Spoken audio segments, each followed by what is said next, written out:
Ceci peut sauver des vies et ceci doit sauver des vies. Personne ne se rend à la pharmacie pour se faire plaisir. Sauf si c'est pour aller acheter des trucs pour...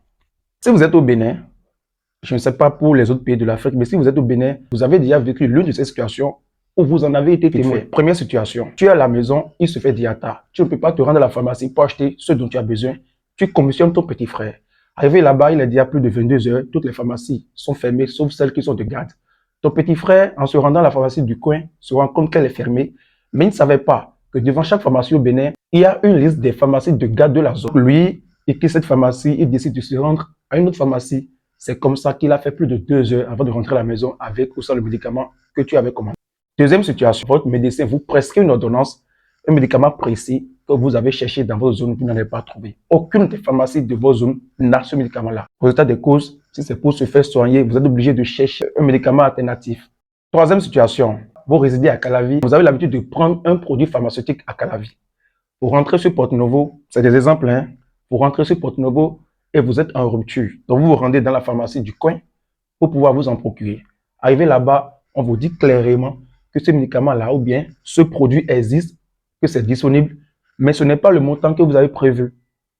Supposons que vous avez prévu 3000, on vous dit là non que c'est à 3500.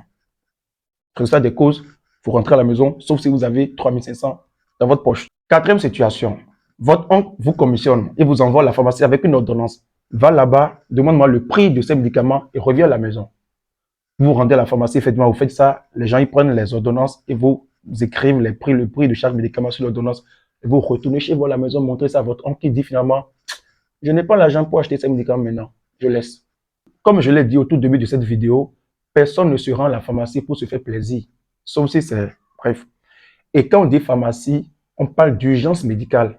Très souvent, on parle d'urgence médicale. Et quand il y a urgence médicale, il ne devrait plus avoir perte de temps. Et comme je le dis très souvent, l'objectif de l'entrepreneur, c'est de faciliter la tâche à la communauté à laquelle il fait corps. C'est de faciliter la tâche à la population. Le projet dans cette vidéo, c'est quoi? Il s'agit de concevoir une application qui va permettre aux usagers, aux clients des pharmacies de gagner énormément de temps et va aussi faciliter la tâche aux pharmacies.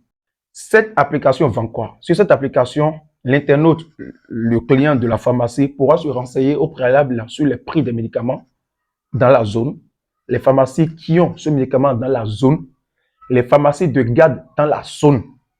C'est tout. C'est très, très pratique. Pouvoir vous renseigner sur le médicament, sur le produit pharmaceutique dont vous avez besoin, c'est quelque chose que nous pouvons tous acheter. Te renseigner à la maison sans bouger de chez toi, un. Secondo, savoir déjà si le médicament est disponible dans la pharmacie du coin ou savoir exactement la pharmacie qui dispose ce médicament-là tout de suite ou bien ce produit pharmaceutique tout de suite dans ta zone. Savoir également la pharmacie de garde de ta zone sans quitter ta maison. On va parler de rentabilité. Vous allez me demander comment est-ce qu'on peut rentabiliser une telle application. C'est simple là. Ce sont les pharmacies. Les usagers, les internautes ne payent rien.